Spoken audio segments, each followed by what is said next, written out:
और बढ़ते आगे देख लेते हैं प्राइम 25। प्रधानमंत्री मोदी का हुगली में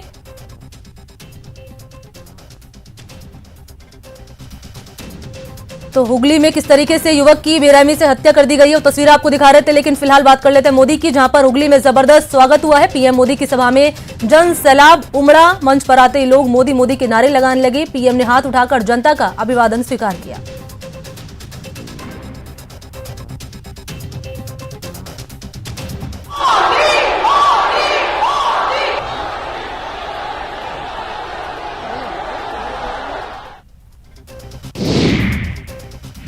प्रधानमंत्री मोदी ने ममता बनर्जी की सरकार पर तुष्टीकरण की राजनीति करने का आरोप लगाया। उन्होंने कहा कि बंगाल में तुष्टीकरण की राजनीति हो रही है। यही राजनीति बंगाल में लोगों को मां दुर्गा की पूजा से रोकती है, उनके विसर्जन से रोकती है। साथ ही पीएम ने यह भी कहा कि बीजेपी उस सोनार बांग्ला के निर्माण के लिए काम करेगी जिसमें यहाँ का इतिहास, यहाँ की संस्कृति दिनों दिन मजबूत होगी। उन्होंने ये भी कहा कि ऐसा बंगाल जहाँ पर आस्था, अध्यात्म और उद्यम सबका सम्मान होगा। इससे पहले पीएम मोदी ने असम के धेमाजी में कई महत्वपूर्ण परियोजनाएं देश को समर्पित की और कई परियोजनाओं का शिलान्यास भी किया। पीएम ने असम को 3000 करोड़ से ज्यादा के एनर्जी और एजुकेशन इंफ्रास्ट्रक्चर प्रोजेक्ट्स का नया उपहार दिया। जनसभा को संबोधित करते हुए पीएम मोदी ने कहा कि हमारी सरकार सबका साथ, सबका विकास, सबका विश्वास के मंत्र पर काम कर रही है। केंद्र और असम सरकार राज्य के विकास के लिए मिलकर काम कर रही है।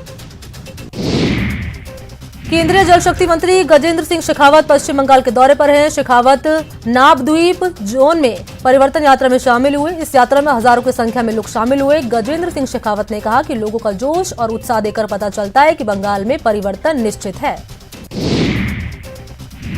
केरल के वायनाड में कांग्रेस नेता राहुल गांधी ने किसानों के समर्थन में ट्रैक्टर रैली निकाली। इस दौरान राहुल गांधी ने खुद भी ट्रैक्टर चलाया। कांग्रेस के कई नेता उनके साथ इस ट्रैक्टर पर बैठे हुए थे। इस बीच राहुल गांधी ने बीजेपी पर जमकर निशाना साधा और कहा कि बीजेपी का विचार शक्तिशाली लोगों का सशक्तिकरण है, लेकिन हमारा विचार कमजोरों का सशक्तिकरण करना है। राष्ट्र के विकास के लिए हम सबको साथ लेकर चलने में विश्वास करते हैं। पुडुचेरी विधानसभा में कांग्रेस अपना बहुमत साबित नहीं कर पाई। सोमवार को स्पीकर ने ऐलान कर दिया है कि सरकार के पास बहुमत नहीं है। इसके बाद मुख्यमंत्री वी नारायणसामी ने उपराज्यपाल को अपना इस्तीफा सौंप दिया।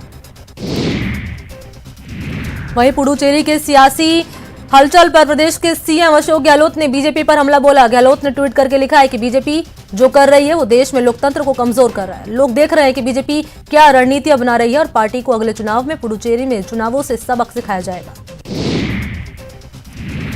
दिल्ली में सरकारी मुख्य सचेतक महेश जोशी ने कांग्रेस प्रदेश प्रभारी अजय माकन से मुलाकात की और यहां उन्होंने केंद्र पर भी निशाना साधा और कहा कि देश में लोकतांत्रिक संस्थाओं को कमजोर किया जा रहा है। उन्होंने कहा कि पुडुचेरी में सरकार गिराई गई और हमारी सरकार को कोई खतरा नहीं। सीएम गहलोत के प्रहार पर बीजेपी के प्रदेश अध्यक्ष सतीश पूनिया ने पलटवार किया और ट्वीट करके लिखा है कि पुडुचेरी में कांग्रेस सरकार लोगों से किए गए वादे को पूरा करने में नाकाम रही। कांग्रेस को आत्मचिंतन की जरूरत है। बीजेपी में लेटर बम पर बवाल थमने का नाम नहीं ले रहा। इस पर नेता प्रतिपक्ष गुलाब चंद कटारिया ने भी सफाई दी और कहा कि बेमौसम की बारिश है, इसको समझना होगा। जबकि सदन में उपनेता प्रतिपक्ष राजेंद्र राठौड़ ने कहा कि समस्या थी तो बात कर लेनी चाहिए थी। बीजेपी का कल जयपुर में महामंथन होगा। शाम 4 बजे कोर ग्रुप की बैठक होगी और इसमें वसुंधरा राजे भी मौजूद रहेंगी। इस बैठक में लेटर बम, उपचुनाव, कृषि कानून पर कांग्रेस को जवाब देने की रणनीति पर मंथन होगा। विधानसभा उपचुनाव और किसान के बीच कृषि कानून को लेकर बीजेपी आज से किसान चौपाल लगा रही है। 5 मार्च तक हर विधानसभा क्षेत्र में पार्टी किसान चौपाल के जरिए किसानों तक कृषि कानून की बात पहुंचाने की रणनीति पर काम कर रही है। दिल्ली में केंद्रीय गृह मंत्री अमित शाह ने कोरोना वैक्सीनेशन को लेकर उच्च अधिकारियों के साथ बैठक की। गृह मंत्री ने देश भर में चलाए जा रहे वैक्सीनेशन अभियान की प्रगति के संबंध में अधिकारियों से जानकारी ली और जरूरी निर्देश भी दिए। बैठक में केंद्रीय स्वास्थ्य मंत्री डॉक्टर हर्षवर्धन भी मौजूद रहे। देश में कोरोना वायरस के मामले बढ़ने से चिंता बढ़ गई है। 91 जिले ऐसे हैं जहां पर कोरोना वायरस ने जोर पकड़ा। सबसे ज्यादा असर हुआ है महाराष्ट्र में, जहां कोरोना संकट के मद्देनजर लॉकडाउन और कर्फ्यू समेत कई बड़े कदम उठाए गए हैं। जोधपुर में कोरोना के बढ़ते खतरे को देखते हुए धारा 144 यहां लगा दी। इसके तहत 5 से ज्यादा लोगों को इकट्ठा होने पर रोक लगा दी गई। यह आदेश पुलिस उपायुक्त राजकुमार चौधरी ने जारी किया। राज्य स्तरीय टीकाकरण मिशन इंद्रधनुष का आगाज भीलवाड़ा में चिकित्सा मंत्री डॉक्टर रघु शर्मा ने किया और बच्चों को टीका लगाने की खुराक पीला कार्यक्रम का शुभारंभ किया है। चिकित्सा मंत्री ने कहा है कि 100% टीकाकरण का संकल्प है। राजस्थान में एक बार फिर से एम्बुलेंस कर्मी हड़ताल का इन्होंने ऐलान किया है। कल रात 8 बजे से एम्बुलेंस सेवाएं बंद रहेगी। राजस्थान एम्बुलेंस कर्मचारी यूनियन ने हड़ताल का ऐलान किया। 24 फरवरी को एम्बुलेंस कर्मी धरना देंगे।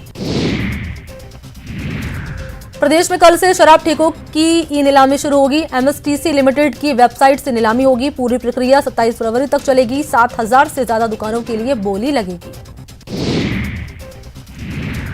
जैसलमेर में पाक विस्थापितों की बस्ती में आग लग गई है। झोपड़ी में रखा सारा सामान जलकर राख हो गया। गनीमत रहे कि कोई जनहानि नहीं हुई। आग किशन घाट इलाके की कच्ची बस्ती में लगी। अलवर पुलिस ने मुंबई के शिपिंग कंपनी का कर्मचारी विकास गुप्ता को किडनैपर्स के चंगुल से छुड़ा लिया है। पुलिस ने 5 आरोपियों को भी गिरफ्तार किया है। बदमाशों ने 10 लाख रुपए की फिरौती मांगी थी। सीकर में सामूहिक सुसाइड करने वाले परिवार का अंतिम संस्कार किया गया। चारों मृतकों के पोस्टमार्टम के बाद गमगीन माहौल में अंतिम संस्कार कर दिया।